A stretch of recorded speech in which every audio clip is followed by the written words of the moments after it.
ఇక డీటెయిల్స్ చూస్తే హైదరాబాద్ శిల్పకళా వేదికలో తెలంగాణ మాదిగ ఉద్యోగుల సమన్వయ కమిటీ నిర్వహిస్తున్న ధన్యవాద సభలో ముఖ్యమంత్రి రేవంత్ రెడ్డి పాల్గొన్నారు. ఎస్సీ వర్గీకరణకు చట్టబద్ధత కల్పించడంపై ముఖ్యమంత్రి రేవంత్ రెడ్డికి మాదిగ సామాజిక వర్గ ఉద్యోగులు కృతజ్ఞతలు తెలిపారు. ఎస్సీ వర్గీకరణ కోసం మాదిగ జాతి ఎంతో పోరాటం చేసిందని కొనియాడారు. ఈ పోరాటంలో అనేక మంది ప్రాణాలు కూడా కోల్పోయారని గుర్తు చేసుకున్నారు. స్వయంగా తాను ఎన్నో ఏళ్లుగా వర్గీకరణ సమస్యను ప్రత్యక్షంగా చూస్తూ వచ్చానని తెలిపారు. ఈ న్యాయమైన హక్కుపై మొదటి నుంచి కూడా అనుకూలంగా ఉన్నట్లుగా చెప్పారు. మహాభారతంలో తన ఫేవరెట్ క్యారెక్టర్ కర్ణుడు అని చెప్పారు. కర్ణుడికి మాదిరిగానే మాదిగల విషయంలో మిత్రధర్మం పాటిస్తున్నానంటూ తెలిపారు సీఎం రేవంత్. మహాభారతంలో కర్ణుడు అదేవిధంగా బార్బరికుడు అనే ఒక పాత్ర ఉన్నది. కర్ణుడు మిత్రుడి కోసం, కర్ణుడికి అవమానం జరిగినప్పుడు అండగా నిలబడ్డ మిత్రుడి కోసం సర్వం ఒడ్డి పోరాటం చేసిండు. చివరి ఊపిరి వరకు అండగా నిలబడ్డాడు. కొందరికి అది తప్పుగా, కొందరికి నచ్చకపోవచ్చు. కానీ కర్ణుడు మిత్రధర్మాన్ని నిర్వహించిండు. నేను కూడా మిత్రుల కోసం అండగా నిలబడాలి. కొంతమందికి నచ్చొచ్చు, నచ్చకపోవచ్చు, కొంతమందికి ఇబ్బందికరంగా అనిపించవచ్చు. నాకు మహాభారతం. కాంగ్రెస్ సీనియర్ నేత వి హనుమంతరావు నిరుత్సాహంలో మునిగిపోయారు. తనకు రాజ్యసభ అవకాశం దక్కుతుందని ఆశించినా అది నెరవేరకపోవడంతో ఆయన పార్టీ తీరుపై తీవ్ర అసంతృప్తితో ఉన్నారు. ఈ క్రమంలో ఆయన ఉద్యోగించేందుకు పార్టీ అధిష్టానం దూతగా నూతనంగా ఎన్నికైన రాజ్యసభ సభ్యుడు వేం నరేందర్ రెడ్డి రంగంలోకి దిగారు. అంబర్పేటలోని విహెచ్ నివాసానికి వెళ్లిన వేం నరేందర్ రెడ్డి ఆయనతో దాదాపుగా 2 గంటల పాటు ఏకాంతంగా చర్చలు జరిపారు. పార్టీ పట్ల విహెచ్ చేసిన పోరాటాన్ని, సేవలను ఈ సందర్భంగా గుర్తు చేశారు.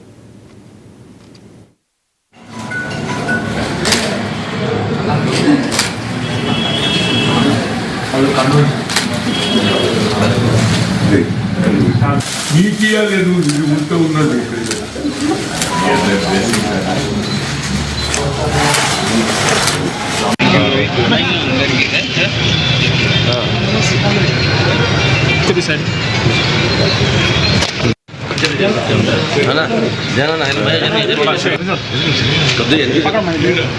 దీపక్ బాయ్ బాయ్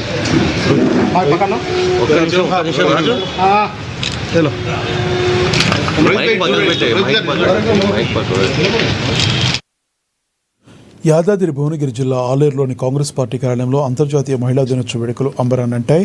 జిల్లా మహిళా కాంగ్రెస్ అధ్యక్షురాలు నీలం పద్మ వెంకటస్వామి ఆధ్వర్యంలో జరిగిన ఈ కార్యక్రమంలో బీర్ల ఫౌండేషన్ చైర్మన్ బీర్ల అనిత ఐలయ్య ముఖ్య అతిథిగా పాల్గొన్నారు. మహిళా నేతలతో కలిసి కేక్ కట్ చేసి ఉత్సాహంగా సంబరాలు జరుపుకున్నారు. ప్రతి మగాడి విజయం వెనుక ఒక మహిళ ఉంటుందని, సమాజ అభివృద్ధిలో మహిళల పాత్ర ఎంతో కీలకమని కొనియాడారు.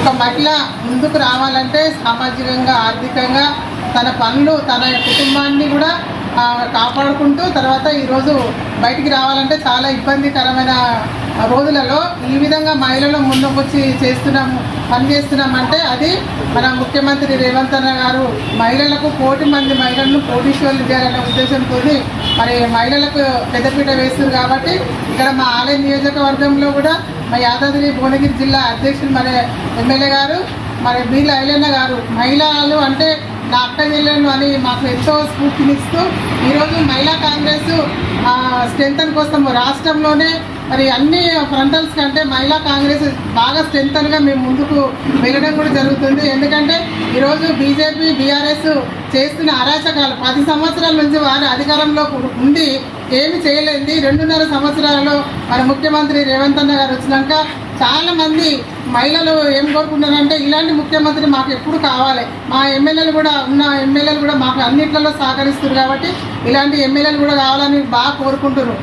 కాబట్టి ఈరోజు మహిళల అంతర్జాతీయ మహిళా దినోత్సవం ఎందుకు చేస్తుంటే ఒక శ్రామిక దగ్గర నుంచి ఒక మహిళా దినోత్సవాన్ని అంటే వాళ్ళు రోజు పనిచేసిన దాని మీద వారికి ఏమి వారికి న్యాయం జరగలేనప్పుడు ఒక పోరాటం చేసినప్పుడు ఆ పోరాటం మధ్యలో నుంచే ఈ యొక్క అంతర్జాతీయ మహిళా మార్చి 8న జరగబోయే మన అంతర్జాతీయ మహిళా దినోత్సవం సందర్భంగా మనం మహిళలం అందరూ కలిసి 2 రోజుల ముందే జరుపుకుంటున్నాం. ప్రతి ఒక్క మహిళ అన్ని విజయాల్లో ముందు ఉండాలి. ప్రతి ఒక్క మహిళ ఒంటింటికి పరిమితం కాదు, అన్ని విజయాల్లో ముందు ఉండాలి. ప్రతి మగవాడి వెనుక స్త్రీ ఉంటుంది. తల్లిలా లాలించుడు, ఒక సోదరి మనలాగా అందరికి తోడు ఉండుట, ప్రతి ఒక్క మహిళ అన్నిట్లో ముందు ఉండాలి. మహిళ అంటేనే ఒక ప్రకృతికు పెద్దపీట వేసింది. మహిళ మన చేసి బీసీలకు రాజకీయంగా విద్యాపరంగా అన్యాయం జరుగుతుందని ఆర్ కృష్ణయ్య మండిపడ్డారు. ఈ క్రమంలోనే హైదరాబాద్ కలెక్టరేట్ ముట్టడికి ఆయన పిలుపునిచ్చారు. మంత్రివర్గంలోనూ రాజ్యసభ ఎంపికలోనూ బీసీలకు సరైన ప్రాధాన్యత ఇవ్వకపోవడం దురదృష్టకరమని ఆయన తీవ్ర ఆవేదన వ్యక్తం చేశారు. విద్యార్థుల ఫీజు రీయింబర్స్మెంట్ బకాయిలను తక్షణమే విడుదల చేయాలని డిమాండ్ చేస్తూ బీసీ విద్యార్థి సంఘ ఆధ్వర్యంలో భారీ ఆందోళన చేపట్టారు. ముఖ్యమంత్రి రేవంత్ రెడ్డికి పేద విద్యార్థుల ఉన్నత చదువులు చదవటం ఇష్టం లేదని కృష్ణయ్య ఘాటుగా విమర్శించారు. నువ్వు అధికారంలో ఉన్నారు, మీ మంత్రి అంటే కుప్పలు కుప్పలు పిల్లలకు వచ్చే స్కాలర్షిప్లు, ఫీజు రియంబర్స్మెంట్, అవినీతికి పాల్పడుతున్నారు. వేల కోట్ల రూపాయల కక్కిస్తాం, అది ఎంతో దూరం లేదని చెప్పి మీ అందరికి హెచ్చరిస్తున్నా. ఏం మంచిగా చెప్తుంటే అర్థమైతే లేనట్టుంది. ఇక మాట్లాడతాం చూడు. ఇక ఏం మర్యాద చెప్తే అరే ఫీజులు 2 ఏళ్ళ 4 నెలలు అయింది, ఫీజుల బకాయిలు 8,000 కోట్లు లేవా? సిగ్గుండాలి చెప్పని ఇక ప్రభుత్వానికి. 2,800,000 కోట్లు అప్పులు తెచ్చారు. 4 కోట్ల దాకా ఆదాయం వచ్చింది. 4 లక్షల కోట్లు, మొత్తం 6 లక్షల కోట్లకు పైగా ఆదాయం వస్తే అందులో 8,000 కోట్లు ఓ లెక్కన ఒక కాంట్రాక్టర్కే 7,000 కోట్లు ఇచ్చారు. ఆ పేర్లు కూడా బయట పెడతాం. ఎవరెవరి దగ్గర అక్రమాస్తులు ఉన్నాయో ఖబర్దార్. హైకోర్టు సుప్రీంకోర్టులో కేసులు వేసి ఒక్కొక్కరిని నిలదీస్తాం. మేము రోడ్డు మీద ఉన్నాం, బత్తలు ఉన్నాం, మీలాక లేం. కాబట్టి జాతి కోసం తెగించి పోరాడతాం ఎంతకైనా.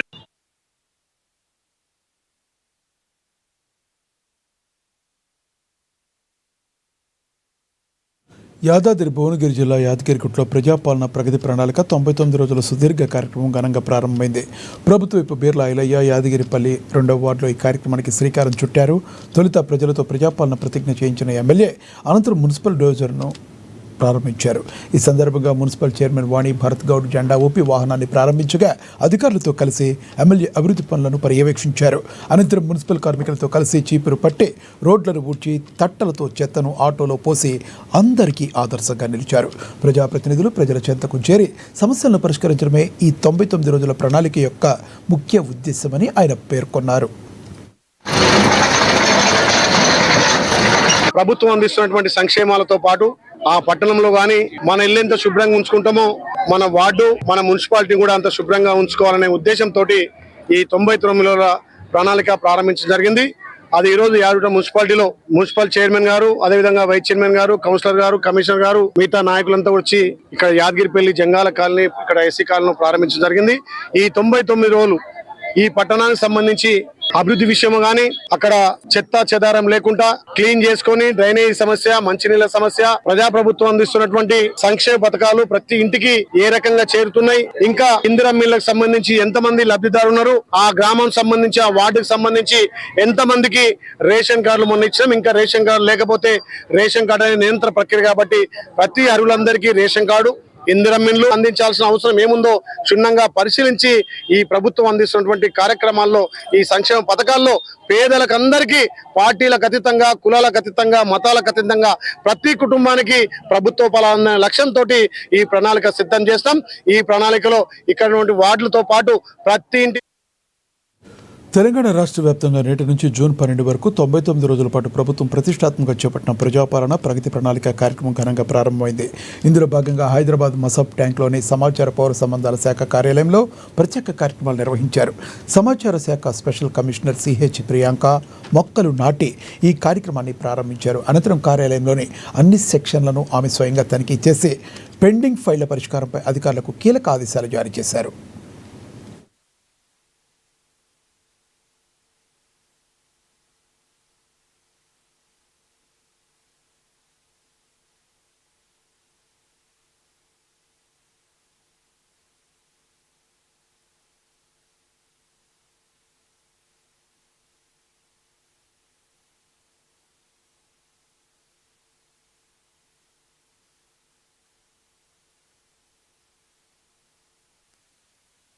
పెద్దపల్లి జిల్లా గోదావరిఖనిలో న్యాయవాదుల పోరాటం ఉధృతమవుతుంది. ఇక సీఐ ఇంద్రసేనారెడ్డి తమపై దురుసుగా ప్రవర్తించడమే కాకుండా దాడిని ప్రయత్నించారని ఆరోపిస్తూ బార్ అసోసియేషన్ చేపట్టిన రిలే నిరాహార దీక్ష 2వ రోజుకు చేరుకుంది. ఈ దీక్షా శిబిరానికి బీజేపీ రామగుండం ఇన్ఛార్జి కందుల సంజయరాణి విచ్చేసి తన పూర్తి మద్దతు ప్రకటించారు. బాధితులకు న్యాయం జరిగే వరకు బీజేపీ అండగా ఉంటుందని హామీ ఇచ్చారు. ఈ సందర్భంగా శాంతి భద్రతలను కాపాడాల్సిన పోలీసు అధికారులే న్యాయవాదుల పట్ల అమానవీయంగా ప్రవర్తించడం దురదృష్టకరమని సంజయరాణి తెలిపారు.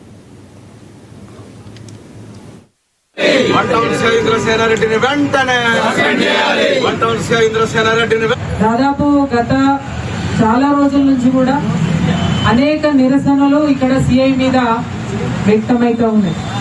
ఇది ఒకటే కాదు, గతం లోపల సిఐ మీద హెచ్ఆర్సీకి ఫిర్యాదు చేసిన సంఘటన కావచ్చు, మానవ హక్కుల సంఘానికి ఫిర్యాదు చేసిన సంఘటన కావచ్చు, బీసీ కమిషన్కి ఫిర్యాదు చేసిన సంఘటన కావచ్చు.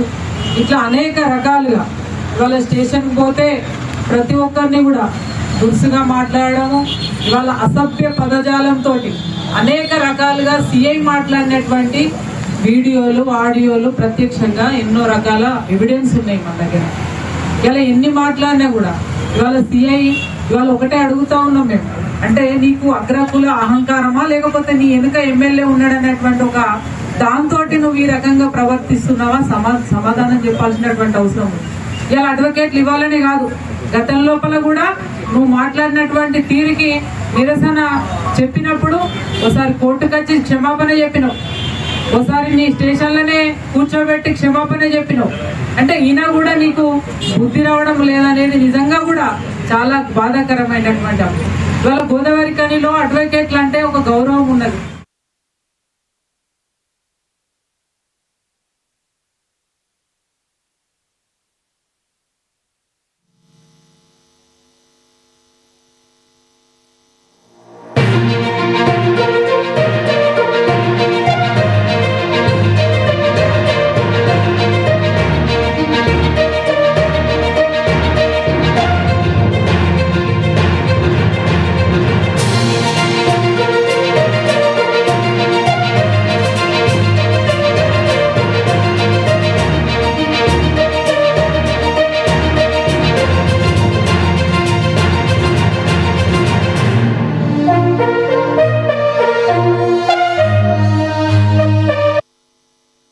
తన సొంత స్థలంలో పార్టీ ఆఫీస్ ఏర్పాటు చేయడం హర్షణీయమని, ఇందుకు అసెంబ్లీ ఇన్ఛార్జి కంది శ్రీనివాసరెడ్డిని అభినందిస్తున్నట్టు ఉమ్మడి జిల్లా ఇన్ఛార్జి మంత్రి జూపల్లి కృష్ణారావు తెలిపారు.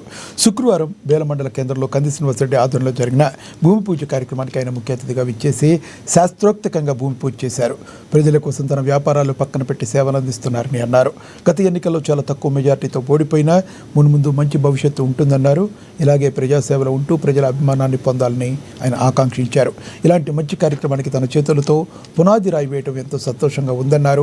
అంతకు ముందు కంది శ్రీనివాసరెడ్డి మాట్లాడుతూ బేల జైనద్ మండలాల నాయకులు కార్యకర్తలకు అందుబాటులో ఉండేందుకు తన సొంత స్థలంలో పార్టీ కార్యాలయం నిర్మిస్తున్నట్లుగా తెలిపారు. జిల్లా ఇన్ఛార్జి మంత్రి జూపల్లి కృష్ణారావు పిలిచిన వెంటనే హాజరై భూమి పూజ చేసేందుకు ఆయన ధన్యవాదాలు తెలిపారు. ప్రతి బుధవారం వారంతపు సంత రోజున పార్టీ క్యాంప్ ఆఫీసులో ప్రజా దర్బార్ పెట్టి ప్రజల సమస్యలను పరిష్కరిస్తామన్నారు. అలాగే అన్నదానం కూడా చేస్తామన్నారు. ఇరు మండలాల ప్రజలు, నాయకులు, కార్యకర్తలకు తన క్యాంప్ ఆఫీస్ ఒక పరిష్కార వేదిక నిలుస్తుందన్నారు.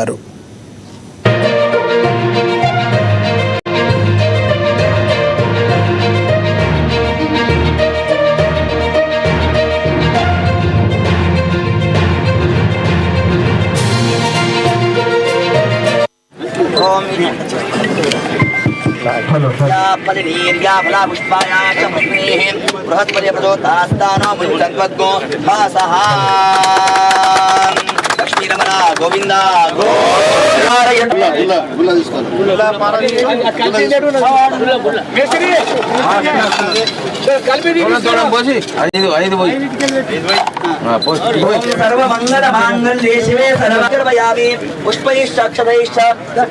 ఈరోజు బేల మండల కేంద్రంలో నా సొంత స్థలంలో ఈ బ్రహ్మాండంగా ఆఫీసు శంకుస్థాపన చేసుకోవడం చాలా సంతోషంగా ఉన్నది. బేలకి ప్రతి బుధవారం నాడు బేలల అంగడి జరుగుతుంది, బజార్ జరుగుతుంది. ఖచ్చితంగా ఇక్కడ ప్రజా దర్బారు పెడతాం.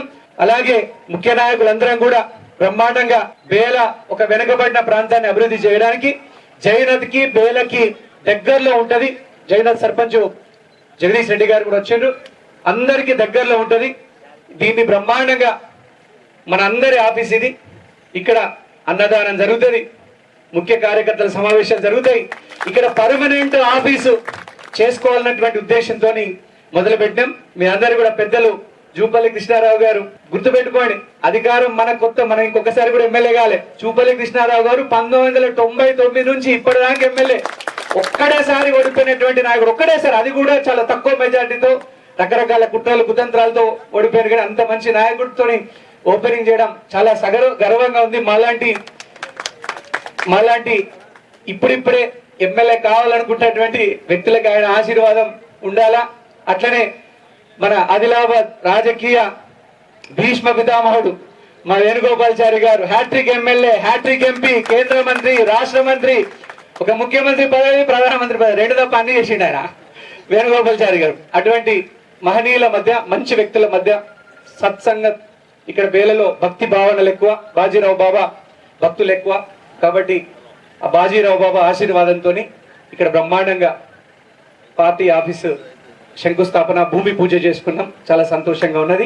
బేల మండల కేంద్రంలో కాంగ్రెస్ పార్టీ ఆఫీసు, అది కూడా స్వంత ఖర్చులతోటి కంది శ్రీనివాస్ రెడ్డి గారి స్వకర్తలతోటి ఇక్కడ మంచి ఆఫీస్ మనం పునాది రాయి వేసుకుంటున్నాము. ఈ పునాది రాయి కార్యక్రమానికి ఇచ్చేసినటువంటి మిత్రులు కంది శ్రీనివాస్ రెడ్డి గారు కొంత, అంటే మొదటిసారి అయినా కూడా తక్కువ మెజార్టీతో కొంత ఓటమి జరిగింది. ఇది అంటే భవిష్యత్తుకు ఓటమితో ఎవరు కుంగిపోవాల్సిన అవసరం లేదు. జీవితమే ఒక పరీక్ష, ఇది ఒక అడుగు మాత్రమే, ఎన్నో అడుగులు ఉంటాయి. కాబట్టి ఖచ్చితంగా మనిషి అనుకుంటే సాధించలేనిది ఏమీ లేదు ప్రపంచంలో. ఖచ్చితంగా మరి మీకు మంచి భవిష్యత్తు ఉంటుందని చెప్పి మరొకసారి ఉండాలని భగవంతుని ప్రార్థిస్తూ, మీ కష్ట సుఖాల్లో పాలు పంచుకుంటూ వ్యాపారాన్ని పక్కకు పెట్టేసి కంది శ్రీనివాస్ రెడ్డి గారు మరి ప్రజాసేవలో ధరించాలి, ప్రజలకు మేలు జరగాల, పుట్టిన గడ్డకు న్యాయం చేయాలి, పేదలను, ప్రజల్ని, రైతాంగాన్ని వాళ్ళ కష్ట సుఖాలు పాలు పంచుకోగా మంచి ఉన్నతాశయంతో, దృఢ సంకల్పంతో వచ్చి ఈ యొక్క కార్యక్రమాన్ని నిర్వహిస్తా ఉన్నందుకు నేను ప్రత్యేకంగా తమ్ముడిని అభినందిస్తా ఉన్నా. మంచి భవిష్యత్తు ముందుంటుంది, నిరాశ నిస్పృహలోను కావద్దని చెప్పి మరోసారి కోరుకుంటూ, కాంగ్రెస్ పార్టీ ఈనాడు ఎన్నో రకాల అభివృద్ధి కార్యక్రమం సంక్షేమాలు చేస్తూ ఉంది. మీకు అందరికీ తెలుసు, రాష్ట్రం ఆర్థిక పరిస్థితి గడిచిన 10 సంవత్సరాల ప్రభుత్వ పాలన కారణంగా రాష్ట్రాన్ని అప్పుల కుప్పగా మార్చిపోయిండ్రు. అయినా కూడా ఈ ప్రభుత్వం, కాంగ్రెస్ ప్రభుత్వం, ఇందిరమ్మ ప్రభుత్వం, రేవంత్ రెడ్డి గారి నాయకత్వంలో చెప్పినటువంటి మాటలు చాలా వరకు ఇవి నిలబెట్టుకుని ప్రయత్నం చేస్తూ సంక్షేమ అభివృద్ధి కార్యక్రమం ముందుకు కొనసాగిస్తాను. మీరందరూ కూడా ఇప్పుడు జరిగినటువంటి ఎన్నికలు చూస్తే రాష్ట్రంలో కాంగ్రెస్ పార్టీ అధికారంలోకి వచ్చిన తర్వాత జరిగినటువంటి ఉప ఎన్నికలు కావచ్చు, సికింద్రాబాద్ కానీ, జూబ్లీస్ కానీ, ఆ తదనంతరం జరిగిన పార్లమెంట్ ఎన్నికలు కావచ్చు, తర్వాత జరిగిన స్థానిక సంస్థల సర్పంచ్లు కావచ్చు, నిన్న మొన్న జరిగినటువంటి మున్సిపల్ ఎన్నికల్లో కూడా మంచి మెజార్టీ రావడం జరిగింది. ఈ పరంపర కొనసాగుతుంది.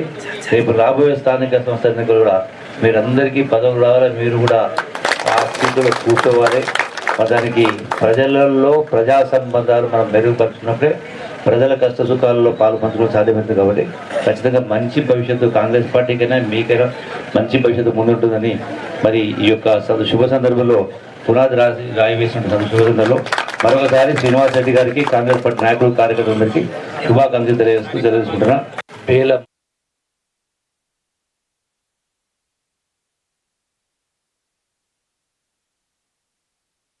జగిత్యాల జిల్లా మెట్పల్లి మున్సిపాలిటీలో నూతన శకం ప్రారంభమైంది. మున్సిపల్ చైర్మన్గా మైలారపు లేబాంద్రి, వైస్ చైర్మన్గా ఓంకార్ నవీన్ అధికారికంగా బాధ్యతలు చేపట్టారు. మున్సిపల్ కార్యాలయంలో వేద పండితుల మంత్రోచ్చరణల మధ్య ఆధ్యాత్మిక వాతావరణంలో వారు సంతకాలు చేసి సీట్లు ఆసీనులయ్యారు. ఈ కార్యక్రమానికి కాంగ్రెస్ పార్టీ నియోజకవర్గ ఇన్ఛార్జ్ జువ్వాడి నరసింహరావు ముఖ్య అతిథిగా హాజరై నూతన కార్యవర్గానికి శుభాకాంక్షలు తెలిపారు. ప్రజలు తమపై ఉంచిన నమ్మకాన్ని వమ్ము చేయకుండా పనిచేస్తామని చైర్మన్ లేబాంద్రి హామీ ఇచ్చారు.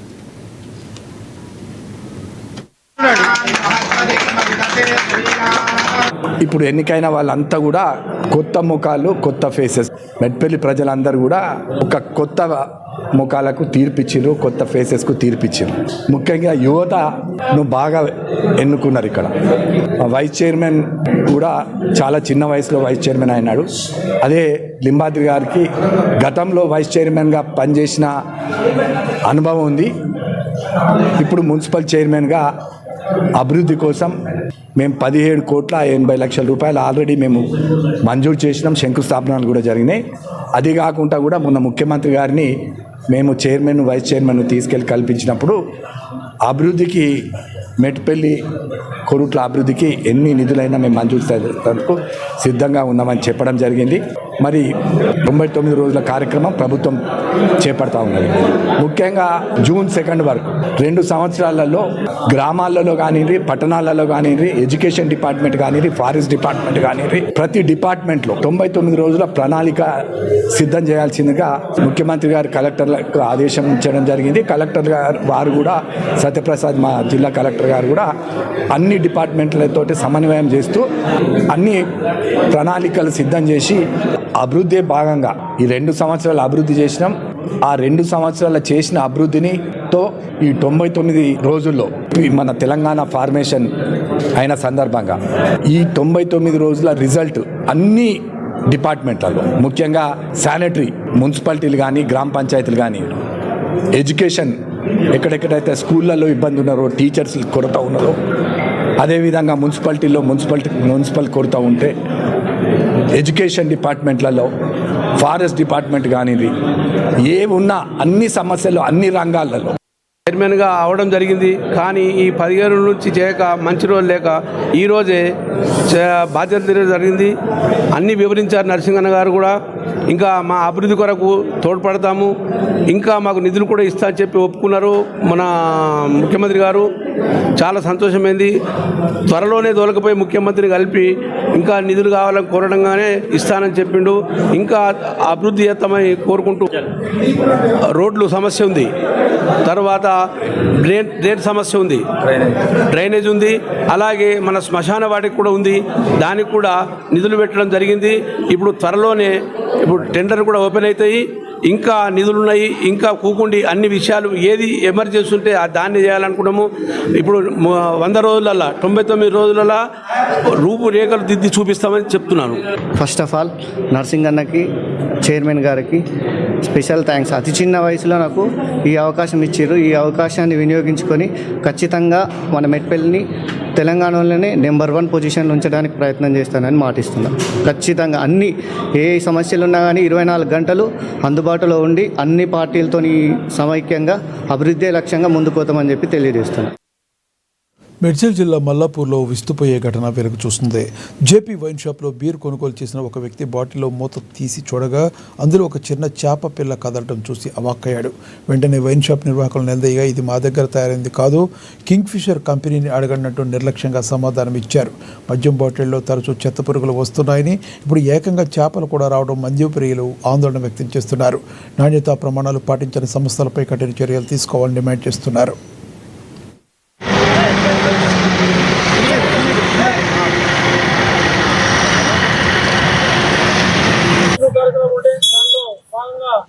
మూడు బీరు కొనుక్కున్నాము. ఒక బీరు బాగానే ఉంది, రెండో బీరు ఓపెన్ చేసిన పట్టుకునేసరికి దాంట్లో ఒక చేప ఉంది. ఈ చేప ఏంటని వస్తే తప్పలేదు, అది ఏదైనా కంపెనీ సంబంధం కావాలంటే వేరే పిలుస్తారని వేరే మాట్లాడి తప్ప బీరు తాగితే పరిస్థితి ఏంటని మేము నిర్వహిస్తే మాకు సంబంధం లేదు అతను చెప్తున్నారు. దీని మీద తాను చర్య తీసుకోవాలని చట్టాన్ని కోరుతున్నాం. కలిసినా మాకు సంబంధం లేని విషయం కాబట్టి వేరే పిలుస్తారు తప్ప వేరే answer Mallapur JP wine, Mallapur జరసా, జేపీ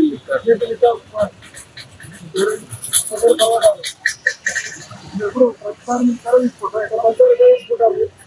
ఇలా పక్కన ఒక తెలిసిన తప్పలో మనం కలిసి వస్తే ఒక మీరు 3 తీసుకున్నాం. అందులో ఒక పేరు బాబా, రెండో పేరు ఒకసారికి ఉన్నది తీసేవారికి వచ్చారంటే వాళ్ళ సంబంధం అని చెప్పి కంప్లైంట్ చేయలేదు. వాళ్ళు చేసుకోవాలని మేము అనుకుంటున్నాం. ఏదో సంతోషాన్ని తాగుతున్నాం తప్ప వేరే విధంగా కాదు. ఆరోగ్యంతో తెలంగాణ పడుతున్నాయి బీర్ కంపెనీలే కానీ ఈ ఎక్సైజ్ డిపార్ట్మెంట్ కానీ ఖమ్మం జిల్లా నేలకొండపల్లి శివార్లో ఘోర రోడ్డు ప్రమాదం చోటు చేసుకుంది. ఇంటర్మీడియట్ పరీక్షలు రాసి బైకులపై ఇళ్లకు తిరిగి వెళ్తున్న విద్యార్థులు ప్రమాదానికి గురయ్యారు. ఒక కారును ఓవర్టేక్ చేసే క్రమంలో 2 బైకులు ఎదురెదురుగా వేగంగా ఢీకొట్టుకోవడంతో ఈ ప్రమాదం జరిగింది. ఈ ఘటనలో 6 విద్యార్థులు తీవ్రంగా గాయపడ్డారు. ప్రమాదం జరిగిన వెంటనే స్థానికులు స్పందించి 108 వాహనంలో గాయపడ్డ వారిని నేలకొండపల్లి ప్రభుత్వ ఆసుపత్రికి తరలించారు. గాయపడిన వారిలో 2 విద్యార్థుల పరిస్థితి అత్యంత విషమంగా ఉన్నట్లుగా తెలుస్తుంది. ఈ ఘటనపై పోలీసులు కేసు నమోదు చేసుకుని దర్యాప్తు చేస్తున్నారు.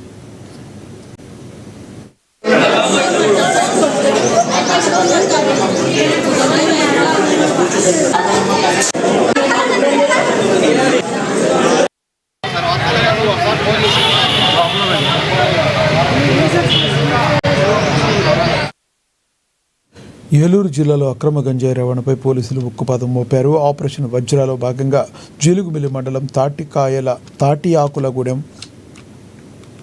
చెక్పోస్ట్ వద్ద భారీ ఎత్తున గంజాయిని స్వాధీనం చేసుకున్నారు. జంగారెడ్డిగూడెం నుంచి అశ్వరావుపేట వైపు వెళుతున్న ఓ వ్యాన్ను తనిఖీ చేయగా ప్లాస్టిక్ ట్రేల మధ్య అత్యంత చాకచక్యంగా దాచిన 597 కిలోల గంజాయి బయటపడింది. దీని విలువ సుమారుగా 3.14 కోట్ల రూపాయలు ఉంటుందని జిల్లా ఎస్పీ ప్రతాప్ కిషోర్ వెల్లడించారు. రవాణాకు పాల్పడుతున్న 2 వ్యక్తులు పోలీసులు అదుపులోకి తీసుకున్నారు. ఈ ముఠా వెనుక ఉన్న సూత్రధారుల కోసం పోలీసులు గాలింపు చర్యలు ముమ్మరం చేశారు.